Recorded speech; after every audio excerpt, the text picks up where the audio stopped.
shit, I built a show in that hotel too. Worked over there.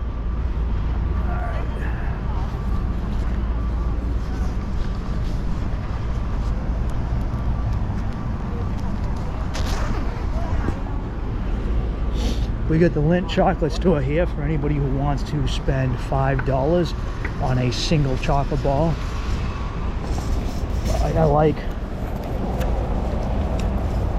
I like chocolate just as much as the next guy, but I'm always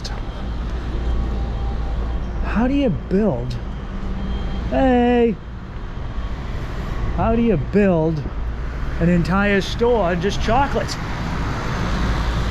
What's the deal with stores with chocolate? I don't know, like, thanks buddy. Oh, people are being nice today. What the fuck is going on?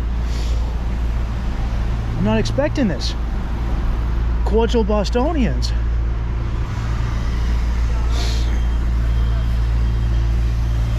I feel like there's a trick here.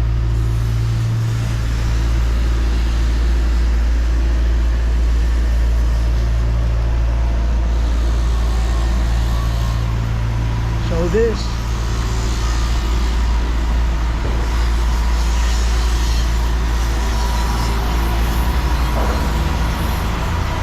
is Boylston Street.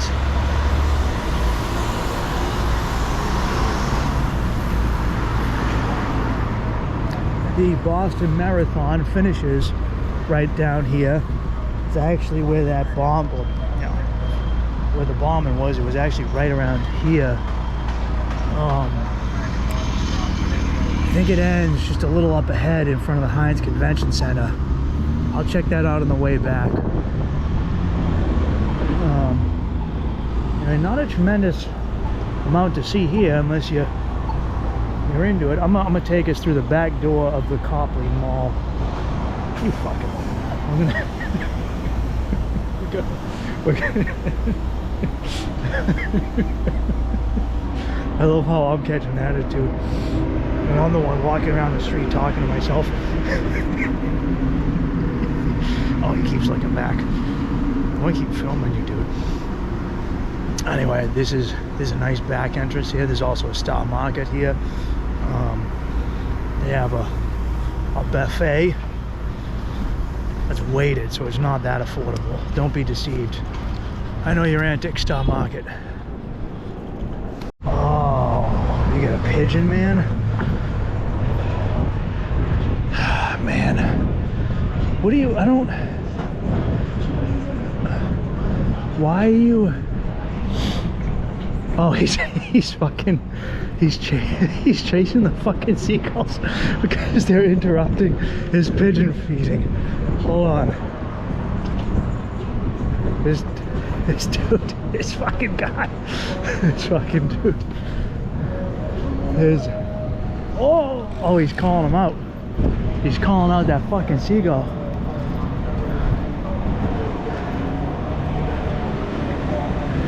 I didn't know dudes had beef with seagulls. I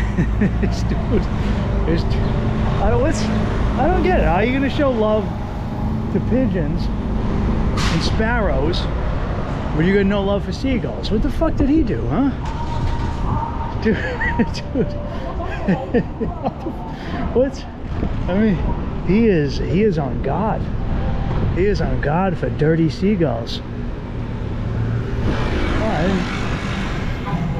didn't get a whole loaf of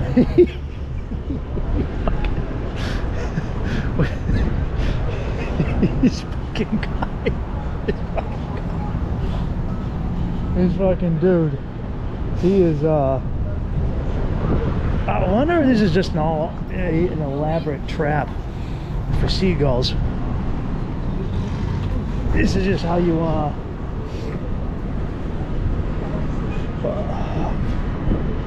I'm hoping that seagull comes back.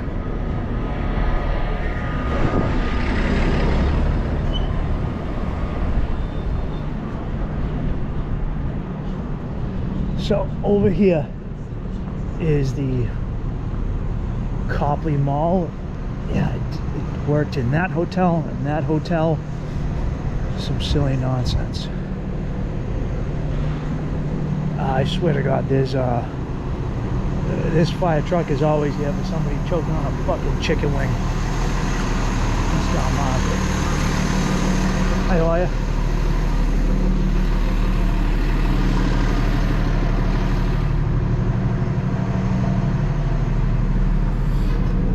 So this right here is the Copley Mall.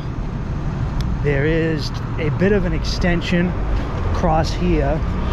The mall kind of extends, but it's a separate mall, and it's in a hotel over here. I'm not going to go over there because it's, I don't know, it's less interesting side. You know, it just kind of ends in a dead end in that hotel until they trap you. Next thing, you go in there looking for shoes. Next thing you know, you're stuck in a room with an overpriced hooker, wondering where all your money went. So once upon a time, when I was younger, this was a lot worse of a mall. It was just a typical kind of mall. It wasn't someplace people really wanted to go. Bostonians sometimes come here, but there was a lot of riffraff. No, you know, it was an ordinary place back when Boston was still a city, you know, before it was fancy. There was a movie theater here. I remember coming here on a school trip, but it was like, it was a ghetto movie theater.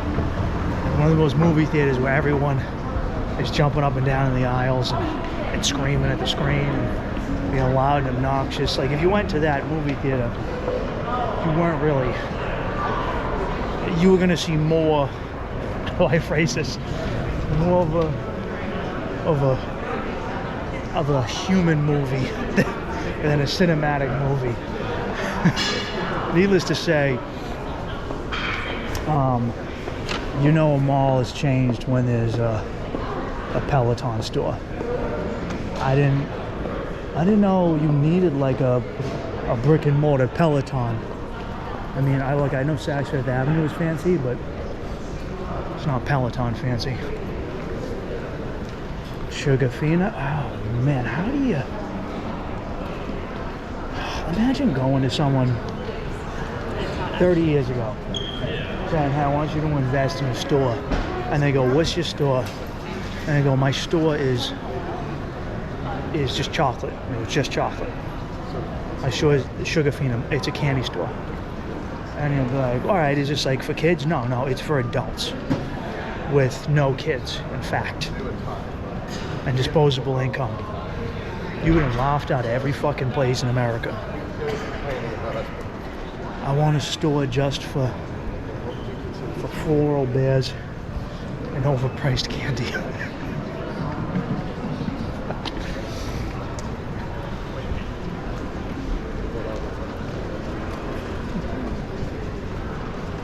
Oh, they got free samples in here. Free sample. Oh, thank you.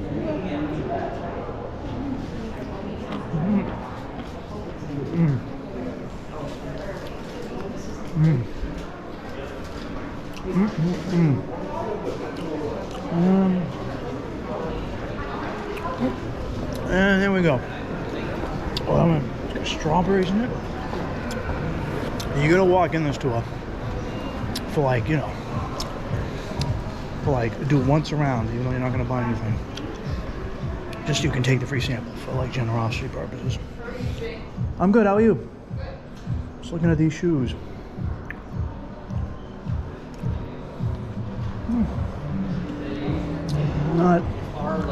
Not my style, like that purse, but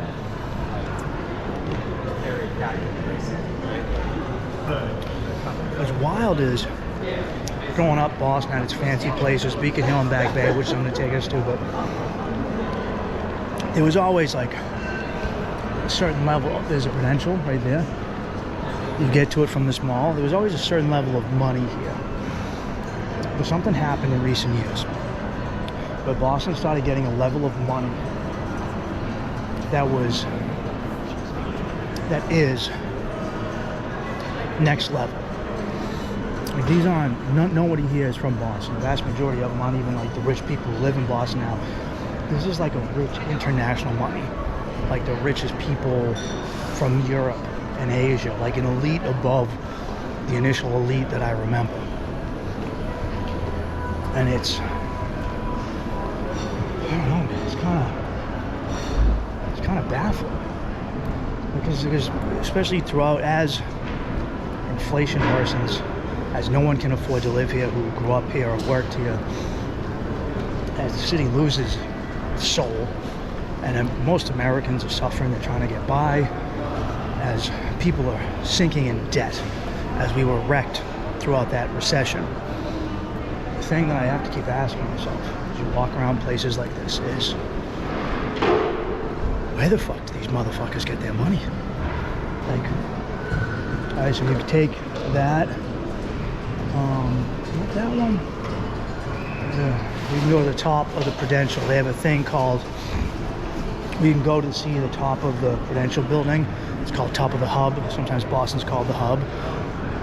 I think it's like $60 to get in there. That's the Heinz Convention Center. I would work in there. It's a nice little chapel right here. I really like this spot. I like to come chill in here sometimes when I get out of work. You know, little respite from a very loud mall.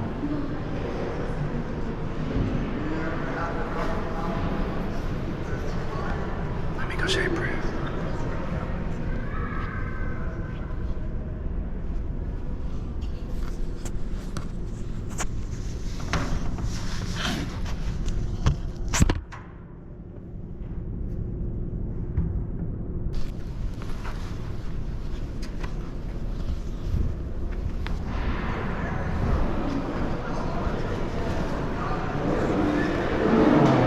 Sheraton, that's another fancy hotel. Worked in there. I've worked. Man, I've been in this city for a long fucking time, and when you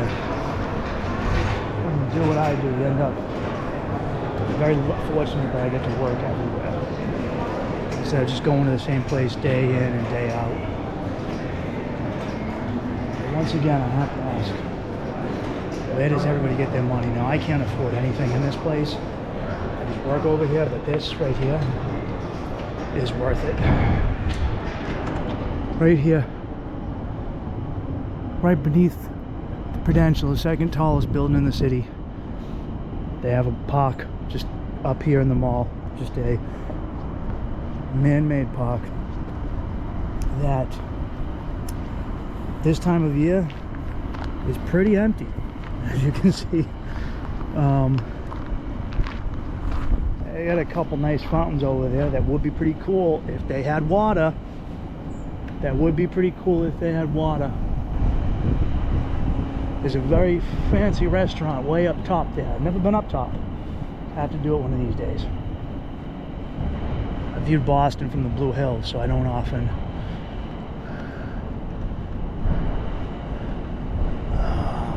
I stayed in that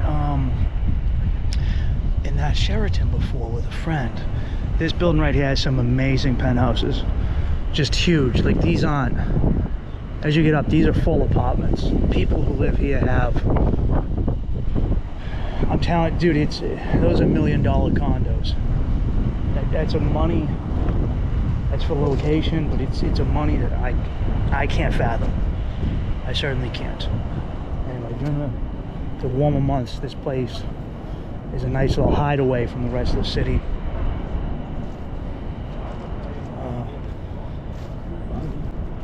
Good place to read.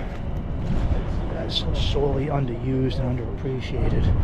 Also, because it's in the mall, they kind of, the security keeps the bums from coming in here. So it's not like other parks in that you don't have to deal with that. Actually, it's funny because as the mall ends right down here, there is a Green Line, a subway stop. And as you open the door into the subway stop, there's immediately people living there. So you realize, oh, I'm leaving private space for public space.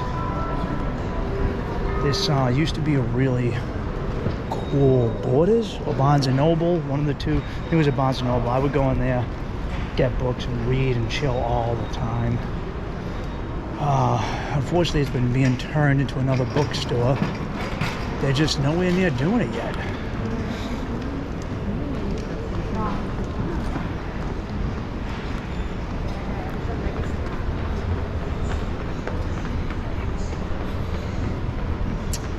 Oh, the Cheesecake Factory. I went there a couple weeks ago and they told me it's a 30-minute wait. And then I waited over an hour. And when I said something to them, they gave me attitude. Oh man, the food was good though. I can't knock it, man. The food at the Cheesecake Factory is fun, but God, they fucking cunts in there. So this is one of my favorite parts of the city.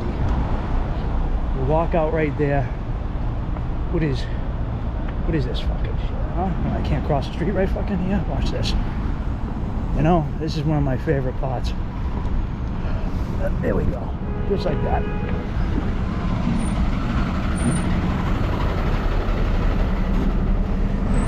So, like I said, one of my favorite parts of the city, because you walk out of that consumeristic blah, and right here you are at the Christian Science Center. Just imagine these trees with leaves. Imagine what tree imagine these trees with leaves. So this area is owned by a church, like a faith, called Christian Science. They are not Scientologists. Let me reiterate. Let me just pull up my hoodie here. Christian Scientists are not Scientologists. They are a group of people that came about in the 20th century, I believe, who wanted to explain, they wanted to use Christ and Christianity and religion to explain the sciences. Their view was not that religion and faith had to be diametrically opposed, but that they could be one and the same. And right here we have the reflecting pool. Unfortunately, they have to drain it because you can't have water in these things once it gets below freezing. The water is never above a couple inches. It causes a beautiful reflection of these buildings around here. It's a beautiful reflection. I remember when the Red Sox won the World Series, people were running through this. And what I have heard for the reason they built the reflecting pool is that if you stand here and you walk along the side of the reflecting pool, see where that woman is, you see that reflection of her kind of on that surface. I don't know if you can see that through the camera, but what they wanted to do was, as Jesus walked on water, so that when you would see someone from across the pond, you would see them walking across water, so that you would realize that Christ is in us all. And you know, the guy across the water has Christ in him just like you do. So it's meant to be it's meant to be something beautiful. And it is beautiful. You know, I'm telling you, the Japanese really understand the concept of space when it comes to feng shui in a way that Americans don't. You know, if it wasn't for the Christian Science Center, this would be a fucking parking garage. That is one of the last old motels in the city. It's like it's a little thing.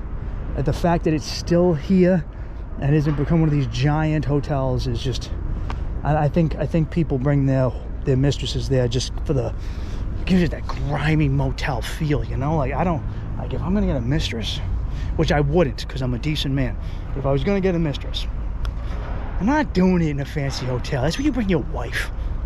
Okay, you don't bring a mistress. You don't spend money on the mistress. You spend money on the wife. The mistress, you trail her along. You bring her to this fucking dump right here, the Midtown Hotel, and you get nasty. Oh, forgive me, Father.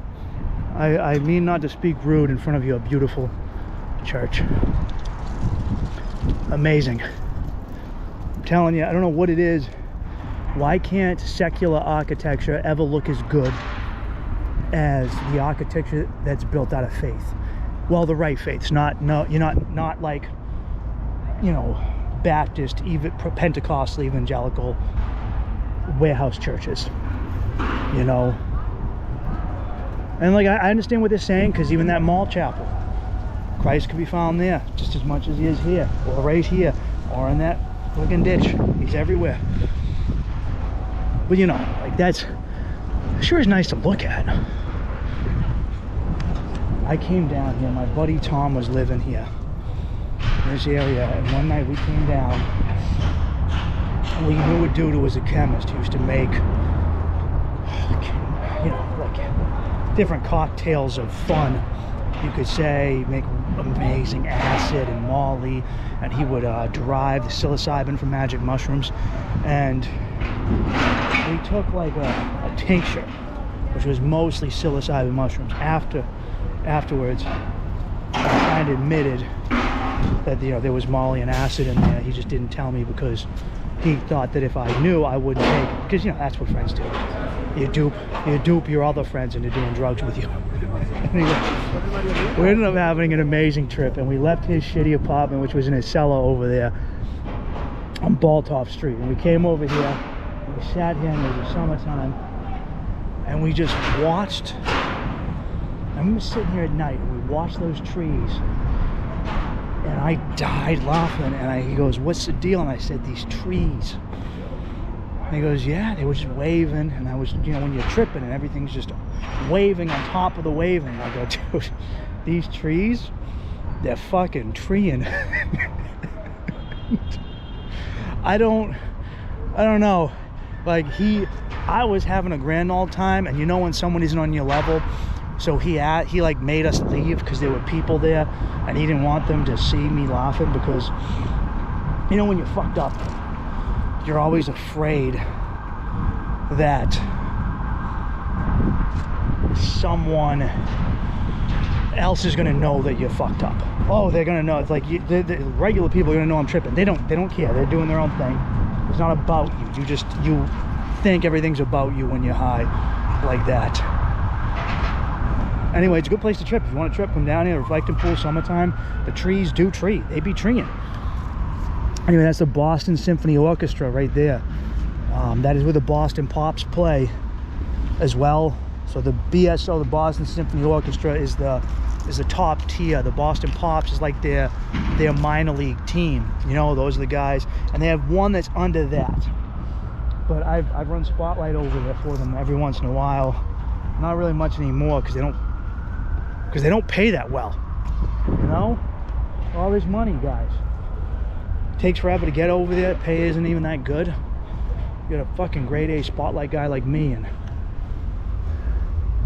but it is nice working over here.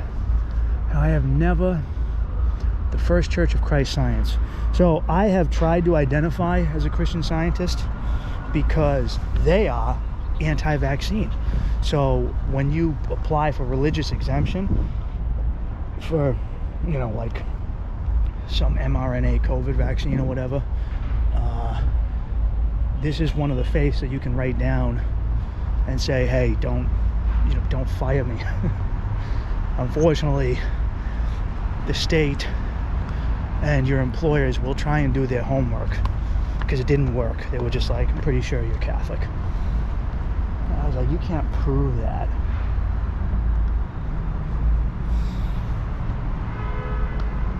Oh. Sunday 10 to 5. The Maparian Globe. Oh, I kind of like the sound of that.